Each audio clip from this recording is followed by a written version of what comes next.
हम जब किसी भी ब्रांच को काटते हैं इसके लिए आप सभी से मैं माफ़ी चाहूँगा।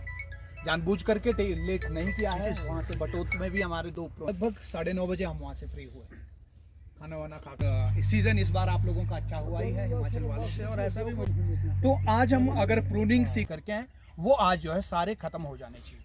आप फुली ट्रेंड होकर के यहाँ से निकलेंगे ऐसा मैं मानता हूँ। अभी अब जैसे मैं इधर निकल गया हूँ, अब वहाँ पर प्रूनिंग कर रहा है लड़का, तो हर साल लगे जाना है उसको, जो है उसको जजमेंट के तरीके से। हमारे दिमाग में क्वेश्चन बहुत सारे होते हैं और हम सोचते हैं कि इसको मैं कहाँ का। जो बागवान है उसको जो है सनलाइट का बागवान कहा जाता है। Apple farmer is a farmer of sunlight.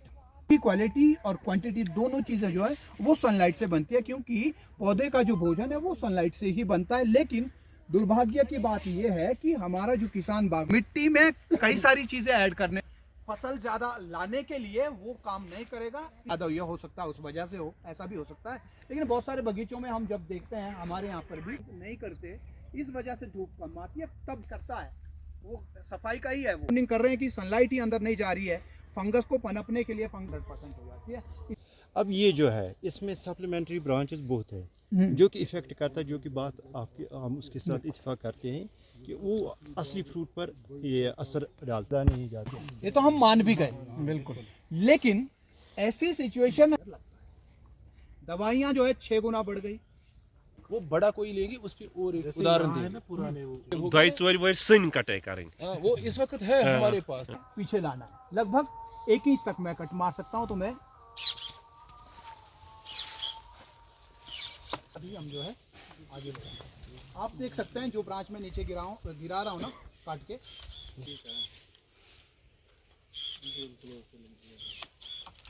होगी तो पत्तों में वहां से प्रूनिंग करेंगे। यहाँ से निकलते हुए मेन ब्रांच पे आएंगे। मेन ब्रांच में हम जो है यहीं से ही इससे जो सेकेंडरी ब्रांचेस निकल रही है, जो क्योंकि जब बड़ा कुछ मटेरियल आपको दिखेगा उस मटेरियल पीछे यहाँ पर होना चाहिए बीमा। यहाँ पर फल की तरफ अगर उसको ले जाना चाहते हैं, शिफ्ट करना चाहते हैं, है ना, ये बहुत बड़ा है। मेरा नाम अली मोहम्मद है और मैं नवाबा गांधरबल में रहता हूँ। तो जो ये हमारा गांव है, इस वक्त जो आप हमारे पीछे जो चल रहा है डेमोन्स्ट्रेशन चल रही है प्रूनिंग की, हॉर्टिकल्चर के लिहाज से बहुत मतलब आगे हैं और बहुत अहम इलाका है। यहाँ पे ये लोग आए हैं, हिमाचल से आए हैं। ये हमें जो लेटेस्ट जो साइंटिफिक तरीके हैं प्रूनिंग के, वो यहाँ पे उसकी डेमोन्स्ट्रेशन दे रहे हैं।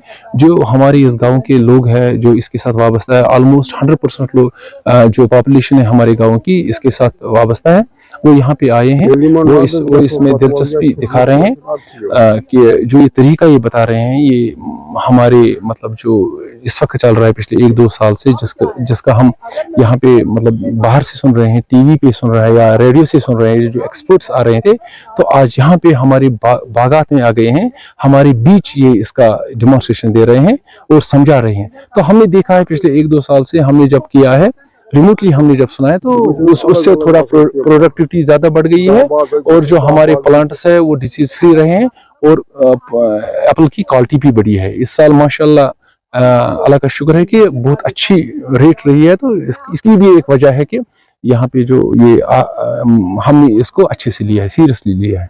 सर ये हम सेटिस्फाई है जो ये तरीका बता रहे हैं, ये साइंटिफिकली प्रूवन तरीका है कि पौधे के लिए ज़्यादा मिनरल, ज़्यादा खाद या ज़्यादा वाटर की ज़्यादा ज़रूरत नहीं है।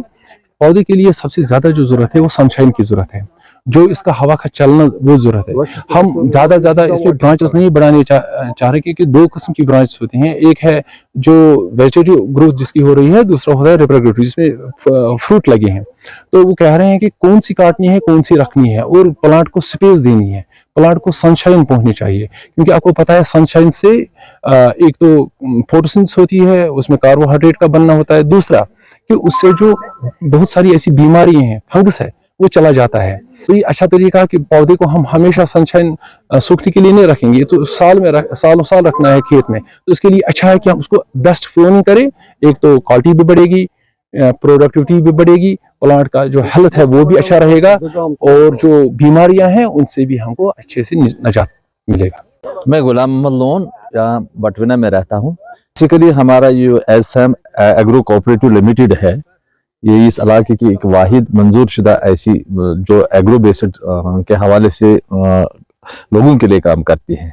तो हमने सोचा कि हमारा मकसद जो है वो ये है कि हम इस बाग वाले को, इस ऑर्चिडिस्ट को हम टेक्नोलॉजी से कनेक्ट करें। तो अब तक जो प्रूनिंग हो रही थी, प्रूनिंग के हवाले से बहुत से कन्फ्यूजन हुआ करते थे। हमने सोचा कि हम हिमाचल से इन एक्सपर्ट्स को बुलाएंगे, तो लिहाजा आज हमने उनको यहाँ बुलाया, उन्होंने डेमोन्स्ट्रेशन दे दी, हमें बहुत से कन्फ्यूजन दूर हो गए। पहले हमारा फोकस ये था कि हम न्यूट्रिशन ज्यादा दे दें पेड़ में ताकि ज्यादा फल आए या क्वालिटी फल आए, लेकिन आज हमारा बड़ा कन्फ्यूजन जो यह था वो हमें दूर हो गया कि मेन जो न्यूट्रिशन है पेड़ का, दरख्त का, इस सेब के दरख्त का, वो सनलाइट है। जो सनलाइट पर हम फोकस नहीं करते थे, ये कंफ्यूजन हमारे जो बाकी जो लोग आए, ऑर्चिडिस्ट आए, उनका भी कंफ्यूजन दूर हो गया है।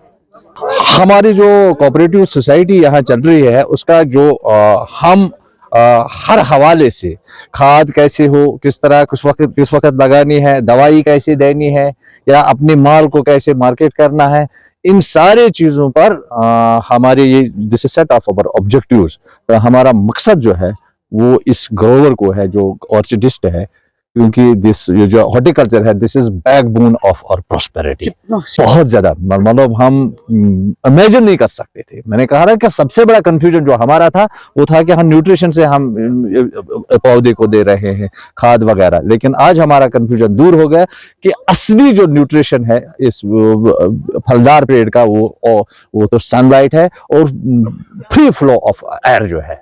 मेरा नाम जीतू चौहान है। मैं हिमाचल प्रदेश का जो कैपिटल सिटी और डिस्ट्रिक्ट भी है शिमला में रहने वाला हूँ। कि अभी हम जो है पिछले कल ही अपने यहाँ से निकले हैं हिमाचल से कश्मीर के अंदर प्रूनिंग कैंप्स के लिए। कश्मीर के जो बागवान हैं उन लोगों को प्रूनिंग की ट्रेनिंग देने के लिए हम लोग निकले हैं। तो यहाँ पर गांदरबल में आरिफ मोहम्मद साहब ने ये प्रोग्राम, ये कार्यक्रम ऑर्गेनाइज किया है, इसके लिए उनको मैं बहुत बहुत बधाई देना चाहूंगा। ऐसे जो है हर एक फार्मर को आगे निकलना पड़ेगा अपनी कम्युनिटी की बेहतरी के लिए। कम्युनिटी के अंदर में नॉलेज आए, उसको बागवानी की जानकारी मिले, जो कमी अभी है उस कमी को पूरा करके हम क्वालिटी और क्वांटिटी की तरफ अगर आगे जाएं और अपनी इनकम को जो है वो बागवान बढ़ा पाए, इसके लिए हम लोग जो है ये प्रूनिंग कैंप के लिए कश्मीर आए। आप कश्मीर में अगर हम देखते हैं तो यहाँ पर ओपन सेंटर सिस्टम है, हमारे यहाँ पर सेंट्रल लीडर सिस्टम और कई जगह पे multi leader system training system जो है हमारे यहाँ पर हिमाचल में होता है। तो ये ओपन सेंटर सिस्टम हमारे यहाँ पर जो है स्टोन फ्रूट्स में कहीं कहीं मैंने देखा है, राजगढ़ साइड देखा है, सोलन की तरफ देखा है, लेकिन सेब में हमारे यहाँ ये वाला सिस्टम नहीं होता है। हमारे यहाँ पर खास करके नहीं होता, हमारे यहाँ सेंट्रल लीडर सिस्टम होता है। तो एक चीज जरूर है कि बीमा जो है वो पौधों के ऊपर हमको कम दिख रहा है और डेंसिटी प्लांट कैनोपी के अंदर ज्यादा है, जिससे कि सनलाइट पौधे के अंदर में कम जाती है। हालांकि जिस बगीचे में हम खड़े हैं यहाँ एक ये जो है हमको ऐसा लग रहा है कि मीडियम डेंसिटी ऑर्चर्ड है, काफी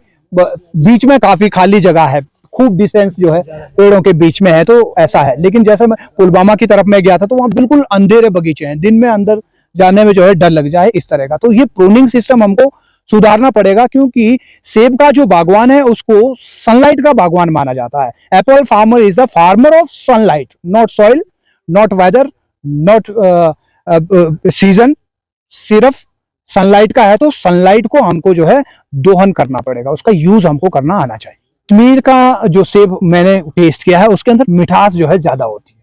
शिमला के अंदर का में अगर हम लो हाइट में जाएंगे वहां पर मिठास होगी, या फिर मिठास मिलेगी हमको हायर एलिवेशंस के अंदर का, किन्नौर का जो ऊपरी क्षेत्र है, जो ठंड मरुस्थल जिसको कहते हैं, जहाँ बहुत ज्यादा सनलाइट होती है। तो इससे ऐसा प्रतीत होगा कि शायद कश्मीर के अंदर में टेम्परेचर क्लाइमेट जो है वो सेब के लिए अच्छा है। और सबसे बड़ी बात यह है कि मिट्टी यहाँ की बहुत उपजाऊ है, पंजाब की तरह उपजाऊ मिट्टी है। वैली के चारों तरफ से उपजाऊ मिट्टी वो इस फ्लैट लैंड में आकर के इकट्ठा होती है, बाहर नहीं जाती है। हमारी मिट्टी जाकर के पंजाब में इकट्ठी हो जाती है, यूपी में इकट्ठा हो जाती है। तो आपके पास उपजाऊ जमीनें हैं, बढ़िया क्लाइमेट है, बस कमी एक है कि जानकारी का अभाव बागवानों के अंदर में है।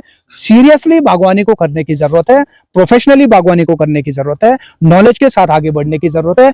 खूब पैसा जो है कश्मीर का बागवान बना सकता है। कश्मीर के अंदर दो चीजें अभी जो ज्यादा परेशान कर रही है, एक फंगल डिजीज है और दूसरा लीफ माइनर, जो हम पिछले लगभग साल 2 साल से देख रहे हैं। और ये दोनों चीजें जो है यहाँ के सेब बागवान को परेशान करती है। तो फंगल डिजीजेस को कंट्रोल करने के लिए अगेन फिर वही, क्योंकि प्रूनिंग जो है वो महत्वपूर्ण इंपॉर्टेंट कंपोनेंट सेब बागवानी के अंदर है। प्रूनिंग अगर हमने सही कर दिया तो फिर बाकी की चीजें हमारी धीरे धीरे सही होती जाती है। देखिए बाकी और कोई डिजीज मुझे यहाँ पर नहीं दिखा है, कैंकर मुझे ज्यादा नहीं दिखा है अभी तक कम से कम, और रूट रॉट भी मुझे यहाँ पर ज्यादा नहीं दिखा है। ऐसा लग रहा है कि बगीचे यहाँ पर जो है एकदम ओके है। नए बगीचे भी लग रहे हैं मुझे, पुराने बगीचे नहीं दिख रहे हैं। जैसे हम हिमाचल के अंदर देखते हैं तो पुराने बगीचे बहुत ज्यादा है, तो यहाँ पर यंग प्लांट है जिससे कि अच्छी क्वालिटी ली जा सकती है, और फ्लैट लैंड्स है, ऑटोमेशन मैकेनाइजेशन अच्छे से की जा सकती है, यानी इनपुट कॉस्ट को बड़ा कम कश्मीर के लोग कर सकते हैं। और यूरोप और वेस्टर्न कंट्रीज को अगर जानकारी अच्छी होती है तो उनको बड़ी इजीली टक्कर दे सकते हैं कश्मीर के बागवान। हिमाचल वालों की टफ टॉपोग्राफी है, बहुत मुश्किल वहां पर सेब उगाना होता है क्योंकि टफ टेरेन्स हैं, तो वहां मुश्किल है, लेकिन कश्मीर वालों के लिए बहुत आसान है। बस कमी है तो जानकारी की, जागरूकता की।